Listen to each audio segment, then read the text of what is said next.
In this class, we are dealing with wastewater characteristic. Environmental engineering ಅಲ್ಲಿ waste water ಟಾಪಿಕಲ್ಲಿ first unit ಇದು waste water characteristic. ಇದಾದ ನಂತರ ಬರೋದು waste ವಾಟರ್ನ treatment ಹೇಗೆ ಮಾಡೋದು ಅಂತ.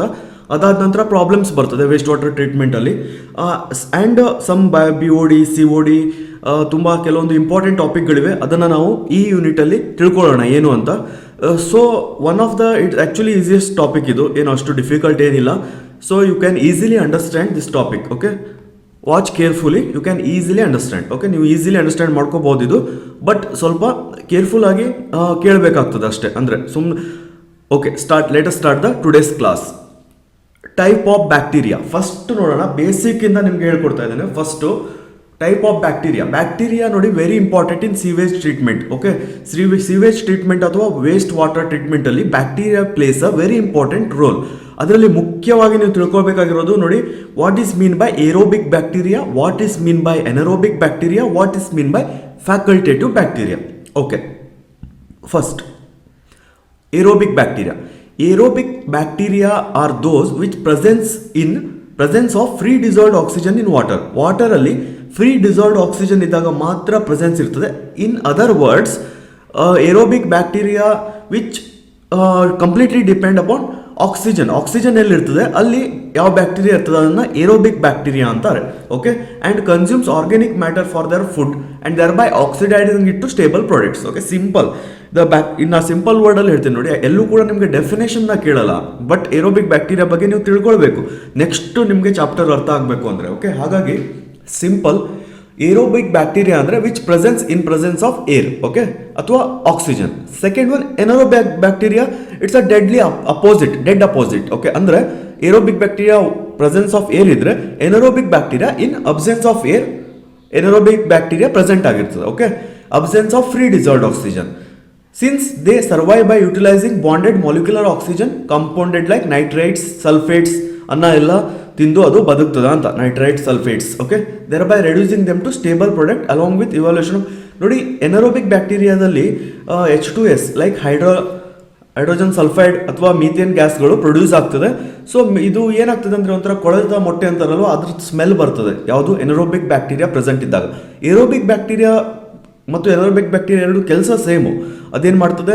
Oxidises and produces stable product. But difference ಇರೋದು it's in presence of air or oxygen. Anaerobic is in absence of air or oxygen. Air ಇಲ್ಲದೆ ಇದ್ದಾಗ ಏನಾಗ್ತದೆ? ಸ್ಮೆಲ್ಲಿಂಗ್ ಗ್ಯಾಸಸ್ ಪ್ರೊಡ್ಯೂಸ್ ಆಗ್ತದೆ like hydrogen sulphide and CH4 methane. Okay, next facultative bacteria ಅಂದರೆ ಏನು ಅಂತ ತಿಳ್ಕೊಳ್ಳೋಣ. Facultative bacteria can operate either as ಏರೋಬಿಕಲಿ R ಎನರೋಬಿಕಲಿ. ಈಗ ಒಂದು ಏನು ಹೇಳಿ ಏರೋಬಿಕ್, ಇನ್ನೊಂದು ಎನರೋಬಿಕ್. ಫ್ಯಾಕಲ್ಟೇಟಿವ್ ಅಂದರೆ ಅದು ಬೋತ್ ಏರೋಬಿಕ್ ಆಗೂ ಆ್ಯಕ್ಟ್ ಮಾಡ್ಬೋದು ಕೆಲವೊಂದು ಸಿಚುವೇಷನಲ್ಲಿ ಎನರೋಬಿಕ್ ಆಗೂ ಕೂಡ ಆ್ಯಕ್ಟ್ ಮಾಡ್ಬೋದು. Hence they can survive and cause decomposition of organic matter either in presence or in the absence of free dissolved oxygen in waste water. ನೀವು ಇಲ್ಲಿ ಫ್ಯಾಕಲ್ಟೇಟಿವ್ ಬ್ಯಾಕ್ಟೀರಿಯಾದ ಫೋಟೋಸ್ನ ನೋಡ್ಬೋದು. ಓಕೆನಾ? ಫ್ಯಾಕಲ್ಟೇಟಿವ್ ಬ್ಯಾಕ್ಟೀರಿಯಾ ಅಂದರೆ ಒಂಥರ ಅದು ಏರೋಬಿಕ್ ಆಗೂ ಇರಬಹುದು ಕೆಲವೊಂದು ಸಿಚುವೇಷನಲ್ಲಿ ಅನರೋಬಿಕ್ ಆಗೂ ಕೂಡ ಇರಬಹುದು. ಅದನ್ನು ಫ್ಯಾಕಲ್ಟೇಟಿವ್ ಬ್ಯಾಕ್ಟೀರಿಯಾ ಅಂತ ಕರೀತಾರೆ. Okay, simple. ಇದು ಮೂರು ಅರ್ಥ ಆಯ್ತಲ್ವ ಈಗ? What is mean by aerobic bacteria, what is mean by anaerobic bacteria, what is mean by facultative bacteria. Next topic biological decomposition.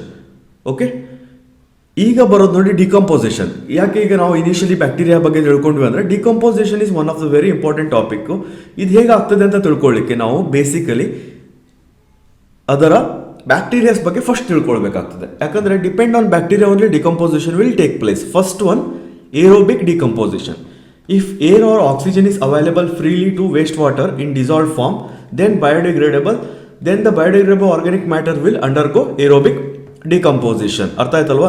Aerobic decomposition ಅಂದರೆ if air or oxygen is available freely to the waste water in dissolved form then the biodegradable. ನೋಡಿ, ಅಂದರೆ in the presence of air decomposition ಆಗೋದನ್ನು aerobic decomposition ಅಂತಾರೆ. At the same time what is mean by anaerobic decomposition? If free dissolved oxygen is not available to the ಸೀವೇಜಲ್ಲಿ free dissolved oxygen ಇಲ್ಲದೆ ಇದ್ರೆ ಅದರ anaerobic decomposition ಅಂತಾರೆ. ಇದನ್ನು ನೋಡಿ ಪ್ಯೂಟ್ರಿಫಿಕೇಶನ್ ಅಂತಲೂ ಕರೀತಾರೆ. ಕೇಳ್ಬೋದು ಕ್ವಶನ್, ವಾಟ್ ಈಸ್ ಎನರೋಬಿಕ್ ಡಿಕಂಪೋಸಿಷನ್ದು ಇನ್ನೊಂದು ಹೆಸರು ಅಥವಾ other name is called as, or if free dissolved not oxygen available in sewage then dash ಅಂತಲೂ ಕೇಳ್ಬೋದು. It's called as vitrification. ಇದನ್ನು ನೆನ್ಪಿಟ್ಕೊಳ್ಳಿ. Will occur like ammonia, nitrogen, hydrogen sulphide, methane gases are evolved. ಇದ್ರ ಬಗ್ಗೆ ನಿಮಗೆ already explanation ಕೊಟ್ಟಿದ್ದೇನೆ ಯಾಕೆ gases evolve ಆಗ್ತದೆ ಅಂತ. ಓಕೆ, ಈಗ ಒಂದೊಂದೇ ಇಂಪಾರ್ಟೆಂಟ್ ವೇಸ್ಟ್ ವಾಟರ್ ಕ್ಯಾರೆಕ್ಟರಿಸ್ಟಿಕ್ಸ್ ಬಗ್ಗೆ ತಿಳ್ಕೊಳ್ತಾ ಹೋಗೋಣ. ಅದರಲ್ಲಿ ಆಕ್ಸಿಜನ್ ಡಿಮ್ಯಾಂಡ್ ಮೊದಲನೇದಾಗಿ COD ಅಂದರೆ ಕೆಮಿಕಲ್ ಆಕ್ಸಿಜನ್ ಡಿಮ್ಯಾಂಡ್. ಈಗ very important, what is mean by chemical oxygen demand? Chemical oxygen demand of water is measure of amount of oxygen that is consumed by reaction with chemical in water. ನೋಡಿ, COD of water is measure of amount of oxygen that is consumed by reaction with chemical in the water. Okay, simple ಆಗಿದೆ. Definition ಎಲ್ಲೂ ಕೇಳಲ್ಲ. Next problems ಬರ್ತದೆ ಮತ್ತು ಕೆಲವೊಂದು important terms ಇದೆ ಈ BOD CODದಲ್ಲಿ, ಅದನ್ನು ನೆನ್ಪಿಟ್ಕೊಳ್ಳಿ. Okay, next COD test used to measure the amount of organic pollutant in water body as indicator of water quality. Okay, next, determination of chemical oxygen demand for waste water is done by open reflex method. ಯಾವ method ಅಂತ ಕೇಳ್ಬೋದು ನೋಡಿ. Determination of chemical oxygen demand for waste water is done by open reflex method ಅಂತ ಅದನ್ನು ಕರೀತಾರೆ. Okay, simple ನೋಡಿ. Open reflex ಮೆಥಡಲ್ಲಿ ಏನೇನಿದೆ, ಟೈಟ್ರಂಟ್ನ ಏನಾಗಿ ಯೂಸ್ ಮಾಡ್ತಾರೆ, ಪೊಟ್ಯಾಷಿಯಂ ಡೈಕ್ರೋಮೇಟ್ ಆಗಿ. ಈಗ ಟೈಟ್ರೇಷನ್ ಬಗ್ಗೆ ನೀವು ಕೇಳಿರ್ಬೋದು ಅಥವಾ ಮಾಡಿದ್ದೀರಾ ಇಂಜಿನಿಯರಿಂಗ್ ಟೈಮಲ್ಲಿ. CODನ ಫೈಂಡ್ ಮಾಡಲಿಕ್ಕೆ ಟೈಟ್ರಂಟ್ ಯೂಸ್ ಮಾಡೋದು. ಇದು ಇಷ್ಟು ಡೆಪ್ತ್ ಏನು ಹೋಗಲ್ಲ ಎಕ್ಸಾಮಲ್ಲಿ, still you have to know this. Okay, titrant potassium dichromate of 0.25 normal. ಏನಂದರೆ ಕೆಲವೊಂದು ಸಲ ಈಗ ಎಕ್ಸಾಮಿನರ್ ಏನು ಮಾಡ್ತಾರೆ, ನಾವು ಯೂನಿಕ್ ಆಗಿ ಕ್ವಶನ್ಸ್ನ ತೆಗಿಬೇಕು ಅಂತ ವಿಚಾರ ಮಾಡಿದಾಗ ಕೆಮಿಕಲ್ ಆಕ್ಸಿಜನ್ ಡಿಮ್ಯಾಂಡ್ದು ಕೂಡ ಫೈಂಡ್ ಮಾಡೋ ಟೈಟ್ರಂಟ್ಸ್ ಕೇಳ್ಬೋದು, ನೆಕ್ಸ್ಟು ಇಂಡಿಕೇಟರ್ ಕೇಳ್ಬೋದು, ಅದರ್ ಕೆಮಿಕಲ್ನು ಕೂಡ ಕೇಳ್ಬೋದು. Okay, next titrant, second titrant ferrous ammonium sulphate of 0.25 N ಅಂದರೆ ನಾರ್ಮ್ಯಾಲಿಟಿ. ಇಂಡಿಕೇಟರ್ ಬಗ್ಗೆ ಮ್ಯಾಕ್ಸಿಮಮ್ ಕೇಳ್ತಾರೆ ನೋಡಿ, ಅಥವಾ match the following 4 different factor ಕೊಟ್ಟು ಲೈಕ್ BOD COD OD ಅಂತೆಲ್ಲ ಈ ಕಡೆ ಇಂಡಿಕೇಟರ್ ಕೊಟ್ಟರೆ ಅದನ್ನು ಕೂಡ ನೀವು ಮಾಡಬೇಕಾಗ್ತದೆ. ಇಂಡಿಕೇಟರ್ ಫೆರಾಯ್ನ್ ಇಂಡಿಕೇಟರ್ ನೆನಪಿರಲಿ. ಫಾರ್ ಕೆಮಿಕಲ್ ಆಕ್ಸಿಜನ್ ಡಿಮ್ಯಾಂಡ್ ಯಾವ ಇಂಡಿಕೇಟರ್ನ ಯೂಸ್ ಮಾಡ್ತಾರೆ, ಫೆರಾಯ್ನ್ ಇಂಡಿಕೇಟರ್. ಅದರ್ ಕೆಮಿಕಲ್ಸ್ ನೋಡಿ, concentrated H2SO4 and Ag2SO4, mercuric sulphate. Okay, finally colour change ಆಗೋದು greenish blue to wine red. ಯಾವುದು, greenish blue to wine red ಆಗ್ತದೆ colour change. Okay, ಟೈಟ್ರೇಷನಲ್ಲಿ. Next one dissolved oxygen. ಈಗ chemical oxygen ತಿಳ್ಕೊಂಡ್ವಿ. Next ಇರೋದು just DO, dissolved oxygen ಬಗ್ಗೆ ತಿಳ್ಕೊಳ್ಳೋಣ. If temperature of sewage is more the DO will be less. ಇದನ್ನು ನೆನ್ಪಿಟ್ಕೊಳ್ಳಿ. ಟೆಂಪ್ರೇಚರ್ ಜಾಸ್ತಿ ಇದ್ದಾಗೆ DO ವಿಲ್ ಬಿ ಲೆಸ್. ನೋಡಿ, DO ಆ್ಯಂಡ್ ಟೆಂಪ್ರೇಚರ್ಗೆ ಇರೋ relation inversely proportion. If temperature of sewage is more than the DO will be less. Okay, maximum quantity of DO that can remain in the water particular temperature is called saturation dissolved oxygen. Okay, maximum quantity of DO dissolved oxygen that remain mixed in the water at a particular temperature is called as saturation dissolved oxygen. ಇನ್ನು next ಬರೋದು very important point, the minimum DO content should be 4 ppm for. ತುಂಬ ಕ್ವಶನ್ನಲ್ಲಿ ಕೇಳಿದರೆ ಇದು ತುಂಬ ಪೇಪರಲ್ಲಿ 4 ppm. Okay, ಇದನ್ನು ನೆನ್ಪಿಟ್ಕೊಳ್ಳಿ. Fish ಎಲ್ಲ ಸರ್ವೈವ್ ಆಗಬೇಕು ನದಿಯಲ್ಲಿ ಅಂದರೆ DO ಕಂಟೆಂಟು, ಅಕ್ವಾಟಿಕ್ ಥಿಂಗ್ಸ್ ಅಂದರೆ ಫಿಶ್ ಅಥವಾ ಅಕ್ವಾಟಿಕ್ ಎನಿಮಲ್ಸ್ ಏನೇ ಸರ್ವೈವ್ ಆಗಬೇಕು ಅಂದರೂ dissolved oxygen minimum content should be 4 ppm. 4 ppm ಅಂದರೆ parts per million. Okay, the DO content of waste water is determined by Winkler's method or azide modification. DO content determine ಮಾಡುವ ಮೆಥಡ್ಗೆ ಏನಂತ ಕರೀತಾರೆ ಅಂದರೆ Winkler's method. Okay, it is called as Winkler's method or azide modification ಅಂತಲೂ ಕರೀತಾರೆ. Okay, it's called as Winkler's method or azide modification. Next dissolved oxygen ನೋಡೋಣ ಯಾವ ರೀತಿ ಮಾಡ್ತಾರೆ ಅಂತ. ಟ್ರೈಟ್ರೆಂಟ್ ನೋಡಿ, standard sodium thiosulphate of 0.025 normal. ಅಲ್ಲಿ 0.25 ನಾರ್ಮಲ್, ಅಲ್ಲಿ COD ಅಲ್ಲಿ, ಇಲ್ಲಿ 0.025 ನಾರ್ಮಾಲಿಟಿನೂ ವೆರಿ ಇಂಪಾರ್ಟೆಂಟ್ ರೋಲ್ ಪ್ಲೇ ಮಾಡ್ತದೆ. ಓಕೆ, ಟೈಟ್ರೆಂಟ್ ಯೂಸ್ ಮಾಡೋದು standard sodium thiosulphate. Okay, indicator ಸ್ಟಾರ್ಚ್ನ ಯೂಸ್ ಮಾಡ್ತಾರೆ.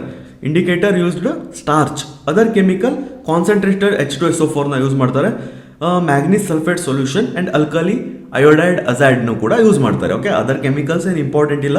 Colour change is very important. Blue to colourless ನೆನ್ಪಿಟ್ಕೋಬೇಕು. DOದಲ್ಲಿ ಏನಾಗ್ತದೆ ಅಂದರೆ colour change, blue to colourless ಆಗಿ ಚೇಂಜ್ ಆಗ್ತದೆ. Okay, next biochemical oxygen demand. Next ಇರೋದೇನು, biochemical oxygen demand is called as BOD biochemical oxygen demand. ಮೊದಲು ನಾವು ಈಗ ಟೆಸ್ಟ್ ಮಾಡೋ ಮೆಥಡ್ ಎಲ್ಲ ಬೇರೆ ಬೇರೆ ಇತ್ತು. ಈಗ ನೋಡಿ ಈ ಥರ ಒಂದು ಮಿಷನ್ ಬಂದಿದೆ, ಅದನ್ನು ನೀವು ಪ್ಲೇಸ್ ಮಾಡಿಬಿಟ್ರೆ ಸಾಕು, ಎಷ್ಟಿದೆ BOD ಕಂಟೆಂಟ್ ಅಂತ ಅದೇ ಫೈಂಡ್ ಮಾಡಿ ಹೇಳ್ತದೆ. ಎಷ್ಟು ಮಾಡಿಫಿಕೇಶನ್ ಅಥವಾ ಮಾಡರ್ನೈಸೇಷನ್ ಆಗಿದೆ ಸೈನ್ಸ್ ಅಂದರೆ, ಸಿವಿಲ್ ಇಂಜಿನಿಯರ್ ಆಗಲಿ ಅಥವಾ ಯಾವುದೇ ಸೈನ್ಸ್ ಬ್ರಾಂಚಸ್ ಆಗಲಿ, ಯಾವುದೂ ಕೂಡ ಈಗ ಮ್ಯಾನ್ಯುವಲಿ ಟೈಟ್ರೇಷನ್ ಎಲ್ಲ ಮಾಡಬೇಕು ಅಂತ ಇಲ್ಲ. But for exam point of view ನಾವು ಮತ್ತೆ ಮ್ಯಾನ್ಯುವಲಿ ಏನು ಮಾಡ್ತೇವೆ ಅಂತಲೇ ತಿಳ್ಕೊಳ್ಬೇಕು. ಓಕೆ, ಸೊ ದಟ್ ಈಗ ನೋಡೋಣ. It is the oxygen required for complete oxidation of biologically degradable organic matter. BOD biochemical oxygen demand ಅಂದರೆ oxygen required for complete oxidation of biologically degradable organic matter. Completely oxidation biological degradable organic ಮ್ಯಾಟರ್ಗೆ ಎಷ್ಟು oxygen ಬೇಕೋ ಅದನ್ನು BOD ಅಂತ ಕರೀತಾರೆ. BOD of water during 5 days at 20 degrees generally is taken as standard demand. ನೋಡಿ, BODದಲ್ಲಿ ಒಂದು ಪ್ರಾಬ್ಲಮ್ ಫಿಕ್ಸ್ ಇದೆ. ಓಕೆ, ನಾವು ಸಾಲ್ವ್ ಮಾಡ್ತೇವೆ ನೆಕ್ಸ್ಟ್ ಕ್ಲಾಸಲ್ಲಿ. BODದಲ್ಲಿ ಒಂದು ಪ್ರಾಬ್ಲಮ್ ಫಿಕ್ಸ್ ಇದೆ. ಓಕೆ, ಸೊ ನೋಡ್ಬೋದು ನೀವು 5 days 20 degree Celsius is the generally taken as standard and it's about 68% of total demand. ಎಷ್ಟಿರ್ತದೆ? 68%. 5 days 28 degree ಎಷ್ಟಿರ್ತದೆ ಅಂದರೆ 68% ಇರ್ತದೆ. 10 days BOD is about 90% of total. ನೋಡಿ, 5 daysಗೆ 68% ಇರ್ತದೆ, ಅದನ್ನು ನಾವು ಸ್ಟ್ಯಾಂಡರ್ಡ್ ಆಗಿ ತೊಗೊಳ್ತೇವೆ.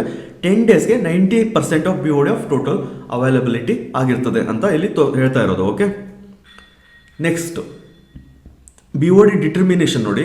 It's determined in laboratory by mixing or dilution known as volume of sample of water with known volume of aerated pure water, then calculating DO of dilution sample.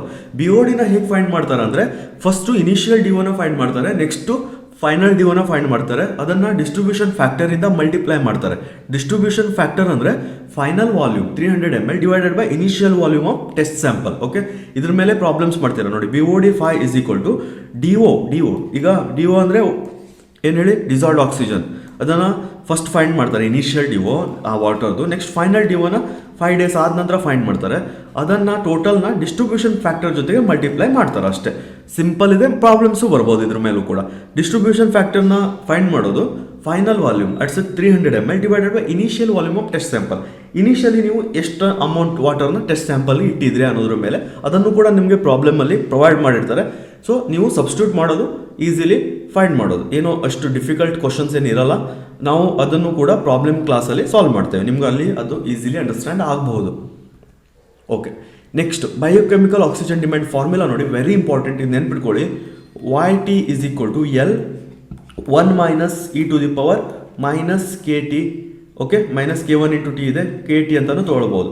ಇಲ್ಲದೇ ಇದ್ದರೆ ಇದು ನೋಡಿ, YT is equal to L 1 minus 10 to the power minus KDT ಅಂತಲೂ ಹೇಳ್ತಾರೆ. Okay, ಇದು ಇದೆ ಎಕ್ಸಾಮಿಗೆಲ್ಲ ಇದೇ use ಮಾಡ್ತಾರೆ, ಯಾಕಂದರೆ 10 ಟು ದಿ ಪವರ್ ಕ್ಯಾಲ್ಕುಲೇಷನ್ ಪರ್ಪಸ್ಗೆ. ಇದು actually standard base E. Okay, YT ಅಂದರೆ ಏನು? Amount of BOD exerted time T in mg/L. YT ಅಂದರೆ ಈಗ ಅಮೌಂಟ್ ಆಫ್ BOD 5 ಎಷ್ಟು ದಿನಗಳಲ್ಲಿ ಅದನ್ನು, ಫಾರ್ ಎಕ್ಸಾಂಪಲ್ ಈಗ BOD at 5 days ಅಂದರೆ Y5, BOD at 10 days ಅಂದರೆ Y10. ಓಕೆ, ಈ ಥರ ಅದು ಡಿನೋಷನ್. ಆ್ಯಕ್ಚುಲಿ Y ಅಂದರೆ BOD, T ಅಂದರೆ time in days. Okay, next ಇರೋದು ultimate BOD in mg/m. L ಅಂದರೆ ಏನು ಹೇಳಿ? Ultimate BOD in mg/m. T is time in days. ಈ T ನೋಡಿ, ಇಲ್ಲಿ T ಇದೆ ಅಲ್ವಾ, ಯಾವುದರಲ್ಲಿ E to the power ET time in days. Okay, time in days. Next K1 or KD is deoxygenation rate constant in days. Okay, ಅಥವಾ 1 divided by days. ನಾವು ಇದನ್ನು ನಿಮಗೆ ಎಕ್ಸಾಮ್ ಇದರಲ್ಲಿ ಪ್ರಾಬ್ಲಮೆಟಿಕಲಿ ಎಕ್ಸ್ಪ್ಲೇನ್ ಜಾಸ್ತಿ ಮಾಡ್ತೇನೆ, ಯಾಕಂದರೆ ಇದು ಪ್ರಾಬ್ಲಮ್ ಮಾಡ್ತಾ ಎಕ್ಸ್ಪ್ಲೇನ್ ಮಾಡಿದರೆ ನಿಮಗೆ ಈಸಿಲಿ ನೆನಪಿರ್ತದೆ. ಮತ್ತು ಇದ್ರ ಮೇಲೆ ಬರೋದು ಪ್ರಾಬ್ಲಮ್ಮೇ. ಓಕೆ, ಇದು ಥಿಯರಿ ಅಥವಾ ಏನಾದರೂ ಇದರಲ್ಲಿ ಕ್ವಶನ್ಸ್ಗಳು ಬರಲ್ಲ ಯಾವುದ್ರ ಮೇಲೆ, ಈ ಈಕ್ವೇಷನ್ ಮೇಲೆ. Still you remember YT is equal to L ultimate BOD into 1 minus 10 to the power minus KD into T. KD ಅಂದರೆ deoxygenation rate constant, T is time in days. Okay,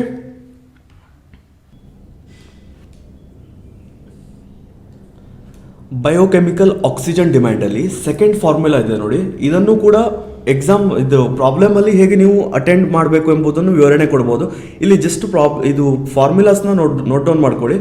K dash at T degree Celsius is equal to K dash at 20 degree Celsius into 1.047 to the power T minus 20. Okay, ಇದು to the power, ಇದು to the power T minus 20. Okay, K D ಇಲ್ಲಿ deoxygenation concentrated 20 degree Celsius, okay, K dash ಅಥವಾ K D ಅಂತಾನೂ ಕರೀತಾರೆ, 20 degree Celsius into K into T ಅಂದರೆ deoxygenation constant at T degree Celsius, okay. ಇಲ್ಲಿ ನೋಡಿ ಇನ್ನೊಂದ್ಸಲ ಬರೀತೇನೆ, K D T, okay, K D T is equal to K D at 20 degree Celsius into 1.047 T minus 20 to the power, okay. ಇದು equation, actual equation. ಇದು ಎಲ್ಲಿ ಬೇಕಾಗ್ತದೆ ಅಂದರೆ ನೋಡಿ, ಈ ಫಾರ್ಮುಲಾದಲ್ಲಿ ನೀವು ಮೇಲ್ಗಡೆ ಇದೆ ನೋಡಿ, K1 ಅಥವಾ ಕೆ ಡಿ ಅಂತಲೂ ಕರೀತಾರೆ, ಆಲ್ರೆಡಿ ನಿಮ್ಗೆ ಎಕ್ಸ್ಪ್ಲೇನ್ ಮಾಡಿದ್ದೇನೆ. ಅದು ಅಲ್ಲಿ ಸಬ್ಸ್ಟಿಟ್ಯೂಟ್ ಮಾಡಲಿಕ್ಕೆ ಇದು ಬೇಕಾಗ್ತದೆ. ಕೆಲವೊಂದು ಫಾರ್ಮುಲಾಸ್ ಪ್ರಾಬ್ಲಮ್ಸಲ್ಲಿ ಡೈರೆಕ್ಟ್ಲಿ ಪ್ರೊವೈಡ್ ಮಾಡಿರ್ತಾರೆ K D at that time, but ಕೆಲವೊಂದು ಫಾರ್ಮುಲಾಸಲ್ಲಿ 20 ಡಿಗ್ರಿಗೆ ಪ್ರೊವೈಡ್ ಮಾಡಿರ್ತಾರೆ. ಸೊ ದಟ್ ನಾವು ಅದು ನಮ್ಗೆ ಎಷ್ಟು ಡಿಗ್ರಿ ಬೇಕು ಎಂಬುದನ್ನು ಕನ್ವರ್ಟ್ ಮಾಡಲಿಕ್ಕೆ ಈ ಈಕ್ವೇಷನ್ ಇರೋದು, ಓಕೆ. ಫಾರ್ ಎಕ್ಸಾಂಪಲ್ ನಮಗೀಗ 37 ಡಿಗ್ರಿಗೆ ಬೇಕು ಅಂದರೆ is equal to K D at 20 degree provide ಮಾಡಿರ್ತಾರೆ ಅವರು, ಓಕೆ, 20 ಅಂತಲೇ ತಿಳ್ಕೊಳ್ಳಿ, into 1.047 37 minus 20, okay, to the power. ಇದರ ಆನ್ಸರ್ ಎಷ್ಟಿದೆ ಅದನ್ನು ನಾವು ಆ ಇಕ್ವೇಷನಲ್ಲಿ ಸಬ್ಸ್ಟಿಟ್ಯೂಟ್ ಮಾಡಬೇಕು. ಪ್ರಾಬ್ಲಮ್ ಇದರ ಬಗ್ಗೆ ತುಂಬ ಸಾಲ್ವ್ ಮಾಡ್ತಾ ಇದ್ದೇವೆ. ಸಪ್ರೇಟ್ ಬಿ ಒ ಡಿಗೆ ಒಂದು 4-5 ಪ್ರಾಬ್ಲಮ್ಸ್ನ ಸಾಲ್ವ್ ಮಾಡ್ತಾ ಇದ್ದೇವೆ, ಪ್ರತಿ ಡಿಫ್ರೆಂಟ್ ಟೈಪ್ದು. ಸೊ ಪ್ರಾಬ್ಲಮಲ್ಲಿ ನಿಮಗೆ ಒಂದು ಆ ಇಕ್ವೇಷನ್ ಏನು ಹೇಗೆ ಯೂಸ್ ಮಾಡಬೇಕು ಅಂತ ಗೊತ್ತಾಗ್ತದೆ, ಮತ್ತು ಈ ಇಕ್ವೇಷನ್ ಕೂಡ, ಓಕೆ. ನೆಕ್ಸ್ಟ್ ಇನ್ನೊಂದಿರೋದು ರಿಲೇಟಿವ್ ಸ್ಟೆಬಿಲಿಟಿ ಅಂತ. ರಿಲೇಟಿವ್ ಸ್ಟೆಬಿಲಿಟಿ ಡೈರೆಕ್ಟ್ಲಿ ಅದು ಕೂಡ ಅಷ್ಟೇ ಪ್ರಾಬ್ಲಮ್ಸ್ ಬರೋದು. Relative stability is equal to 100 1 minus 0.794 T to the power T 20, okay, ಅಂದರೆ ಟೆಂಪ್ರೇಚರ್ 20 ಡಿಗ್ರಿ ಅಂತ. ಇನ್ನೊಂದು ಟೆಂಪ್ರೇಚರ್ 37 ಡಿಗ್ರಿಗೆ ಮೈನಸ್ 0.605, ಓಕೆ. 37 ಡಿಗ್ರಿ ಟೆಂಪ್ರೇಚರ್ ಇದ್ದಾಗ ನೋಡಿ ಈ formula 100 1 minus 0.605 T to the power 37, okay. ಅಂದರೆ ಜಸ್ಟ್ ಇದು T37 ಆರ್ T20 ಅಂದರೆ ಆ ಟೆಂಪ್ರೇಚರ್, ಆರ್ T20 ಅಂದರೆ ಅಲ್ಲಿ ಪ್ರೊವೈಡ್ ಮಾಡಿರೋ ಟೆಂಪ್ರೇಚರ್ನ ನೀವು ಇಲ್ಲಿ ಪುಟ್ ಮಾಡಬೇಕು ರಿಲೇಟಿವ್ ಸ್ಟೆಬಿಲಿಟಿದಲ್ಲಿ, ಓಕೆ. ಇದು ರಿಲೇಟಿವ್ ಸ್ಟೆಬಿಲಿಟಿ ಇನ್ನೂವರೆಗೂ ಎಲ್ಲೂ ಕೇಳಿಲ್ಲ, ಸ್ಟಿಲ್ ನಿಮಗೆ ಒಂದು ಗೊತ್ತಿರಲಿ ಅಂತ ಪ್ರೊವೈಡ್ ಮಾಡ್ತಾ ಇರೋದು, ಓಕೆ. ನೆಕ್ಸ್ಟ್ ಇನ್ನೊಂದು ನೋಡಿ ಇಂಪಾರ್ಟೆಂಟ್ ಫ್ಯಾಕ್ಟರ್ ಇದೆ, total organic carbon, okay. Total organic ಕಾರ್ಬನಲ್ಲಿ ಏನೋ ಎಕ್ಸ್ಪ್ಲನೇಷನ್ ಇಲ್ಲ, ಜಸ್ಟ್ ನೀವು ತಿಳ್ಕೊಂಡ್ರೆ ಆಯಿತು. Method of expressing the organic matter in the term of carbon content. ಈಗ ಆಕ್ಸಿಜನ್ ಕಂಟೆಂಟಲ್ಲೇ ಎಕ್ಸ್ಪ್ಲೇನ್ ಮಾಡ್ಬೋದು ಬಿ ಒ ಡಿದಲ್ಲೆಲ್ಲ, ಬಟ್ ಇಲ್ಲಿ method of expressing organic matter in the term of carbon content. ಇಲ್ಲಿ ನೋಡಿ ಆರ್ಗ್ಯಾನಿಕ್ ಮ್ಯಾಟರ್ನೆಲ್ಲ ಈ ಬಿ ಒ ಡಿದಲ್ಲಿ in term of oxygen express ಮಾಡಿರ್ತಾರೆ, total carbon ಕಂಟೆಂಟಲ್ಲಿ in term of carbon ಕಂಟೆಂಟಲ್ಲಿ ಎಕ್ಸ್ಪ್ರೆಸ್ ಮಾಡಿರ್ತಾರೆ, ಅಷ್ಟೇ ಡಿಫ್ರೆಂಟು. ಮತ್ತು ಇಲ್ಲಿ ನೋಡಿ ಇದು ಒಂದಿದೆ ಇಂಪಾರ್ಟೆಂಟು, ಯಾವುದರಿಂದ ಯಾವುದು ಜಾಸ್ತಿ ಇರ್ತದೆ ಅಂತ, theoretical oxygen demand, okay, more than or equal to chemical oxygen demand, more than or equal to biological oxygen demand, more than or equal to total organic carbon. ಇದು ಒಂದು important for exam point of view, okay. Simple, but you have to remember this. ನೋಡಿ ಇದೆಲ್ಲ ಈಗ ಏನೇನು ಹೇಳ್ತಾ ಇದ್ದೇನೆ ಇದೆಲ್ಲ purely exam point of ವ್ಯೂಗೆ ಇಂಪಾರ್ಟೆಂಟ್. ನೋಡಿ ಇನ್ನೊಂದು B O D by C O D ratio, ಇದನ್ನು ಕೂಡ ನೆನ್ಪಿಟ್ಕೊಳ್ಬೇಕು, ತುಂಬ ಎಕ್ಸಾಮಲ್ಲಿ ಕೇಳಿದ್ದಾರೆ. B O D by C O D ratio more than or equal to 0.68 ಇದ್ರೆ indicates that waste water is highly amenable to the biological treatment, okay. B O D by C O D ನೆನ್ಪಿಟ್ಕೊಳ್ಳಿ, B O D by C O D more than or 0.68 ಇದ್ರೆ waste water highly amenable to biological treatment, okay. ಅದೇ ಉಲ್ಟಾ C O D by B O D ಇನ್ನೊಂದಿದೆ, C O D by B O D, okay, less than or equal to 1.7 ಇದ್ರೆ which indicate waste water can be easily and completely biodegraded, ಅಂದರೆ treatment ಬೇಕಾಗಲ್ಲ ಅಂತ. ಇದಕ್ಕೆ first ಒನ್ಗೆ B O D by C O D more than or equal to 0.68 it's highly amenable, ಅಂದರೆ treatment ಬೇಕು ಅಂತ, okay.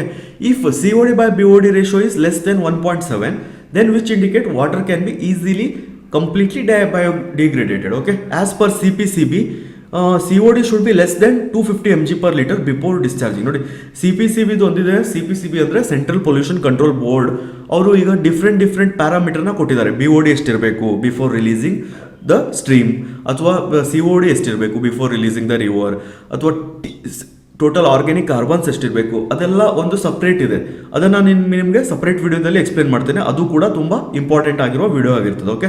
At present ನೆನ್ಪಿಟ್ಕೊಳ್ಳಿ, COD content should be less than 250 mg per liter before releasing in water streams, okay. ಅರ್ಥ ಆಯ್ತಲ್ವಾ? Simple ಆಗಿದೆ, but you have to remember this. Next one population equivalent ಅಂತ. Population equivalent ಕೂಡ problems ಬರೋದು. Just ನೋಡ್ಕೊಳ್ಳಿ population equivalent ಅಂದರೆ ಏನು ಅಂತ. Industrial waste water are generally compared with per capita normal domestic waste water, industrial waste water ಮತ್ತು per capital normal domestic waste water. Industrial waste water and domestic waste ವಾಟರ್ಗೆ ಒಂದು inter ರಿಲೇಷನ್ಸ್ನ ಮಾಡಿದ್ದಾರೆ. ಅದೇನಂದ್ರೆ population equivalent ಇಂದ. So rationally charge the industries for population caused by them. The number of person which produce amount of BOD equal to the produced by industry sewage. Okay, the average standard domestic sewage is 80 gram per person per day. Okay, ಇಲ್ಲಿ ನೋಡಿ BOD of industry ಏನು simple. BOD of industry ಅನ್ನ BOD of normal ನಾವು ಮನೆಯಲ್ಲಿ use ಮಾಡ್ತೇವಲ್ಲ ಡೊಮೆಸ್ಟಿಕ್ಗೆ relation ಮಾಡಲಿಕ್ಕೆ ಈ formula ಮಾಡಿರೋದು. ಅದಕ್ಕೆ ಇಂಟು ಪಾಪ್ಯುಲೇಷನ್ ಇಕ್ವಲೆಂಟ್ ಇಂದ ಮಲ್ಟಿಪ್ಲೈ ಮಾಡಿದರೆ BOD ಆಫ್ ಇಂಡಸ್ಟ್ರಿ ಏನಿದ್ರು ಈಗ ಹೌಸ್ BODಗಿಂತ ಅಂದರೆ ವೇಸ್ಟ್ ವಾಟರ್ಗಿಂತ ಜಾಸ್ತಿ ಇರ್ತದಲ್ವಾ, ಅದನ್ನು ಹೇಗೆ ಫೈಂಡ್ ಮಾಡಬೇಕು ಅಂದರೆ ಪಾಪ್ಯುಲೇಷನ್ ಇಕ್ವಲೆಂಟ್ ಇಂದ ಮಲ್ಟಿಪ್ಲೈ ಮಾಡಬೇಕು. ಅದೆಷ್ಟು ಇರ್ತದೆ average 80 gram per person per day ಇರ್ತದೆ. ಈಗ ನಿಮಗೆ BOD ಆಫ್ ಇಂಡಸ್ಟ್ರಿ ಫೈಂಡ್ ಮಾಡಿ ಕೊಡ್ಬೋದು, ಇದೆರಡು ಕೊಟ್ಟು BOD of domestic and population equivalent ಕೊಟ್ಟು, ಇಲ್ಲದೇ ಇದ್ದರೆ ಪಾಪ್ಯುಲೇಷನ್ ಇಕ್ವಲೆಂಟೇ ಕೊಟ್ಟು ಫೈಂಡ್ ಮಾಡಿ ಅಂತಲೂ ಹೇಳ್ಬೋದು, ಅಥವಾ ಪಾಪ್ಯುಲೇಷನ್ ಇಕ್ವಲೆಂಟ್ನೇ ಫೈಂಡ್ ಮಾಡಿ ಅಂತ ಹೇಳ್ಬೋದು. ಅವಾಗ BOD of industry divided by BOD of domestic water ಆಗ್ತದಲ್ವಾ. ಕರೆಕ್ಟ್, ಅರ್ಥ ಆಯ್ತಲ್ವ? ಸಿಂಪಲ್ ಇದೆ population equivalent. Next relative stability. ಅಲ್ಲಿ ರಿಲೇಟಿವ್ ಸ್ಟೆಬಿಲಿಟಿ ಫಾರ್ಮುಲಾ ಹೇಳಿದ್ದೆ, ಇಲ್ಲಿ ಇನ್ನೊಂದ್ಸಲ ನಿಮಗೆ ಎಕ್ಸ್ಪ್ಲನೇಷನ್ ಕೊಡ್ತಾ ಇದ್ದೇವೆ. Relative stability of treatment sewage effluent may be defined as ratio of available oxygen in effluent to the total oxygen required to satisfying its first stage BOD. ನೋಡಿ, relative stability ಅಂದರೆ the ratio of available oxygen in the effluent, ಅಂದರೆ available oxygen in the waste water to the total oxygen required for satisfying the first stage BOD. ಅದನ್ನು ನಾವು relative stability ಅಂತ ಕರೀತಾರೆ. ಇದರಲ್ಲಿ ನೋಡಿ 100 1 - 0.603 to T37. Okay, T37 ಇಲ್ಲಿ T20 ಅದು. Okay, power T20 T37 are represent the time in days for a sewer sample to be decolorized standard volume of methyl blue solution when incubated at 37 degree to and 20 degree. Okay, ಇಲ್ಲಿ ಕೊಟ್ಟಿರ್ತಾರೆ T37 ಎಷ್ಟು T20 ಎಷ್ಟು ಅಂತ. ನೀವು ಈ equation ಅಲ್ಲಿ ಈಗ T20 ಕೊಟ್ಟರೆ ಸೆಕೆಂಡ್ ಇಕ್ವೇಷನ್ನ ಯೂಸ್ ಮಾಡಬೇಕು, T37 ಕೊಟ್ಟರೆ ಫಸ್ಟ್ ಇಕ್ವೇಷನ್ನ ಯೂಸ್ ಮಾಡಬೇಕು. ಸಿಂಪಲ್ ಆಗಿದೆ.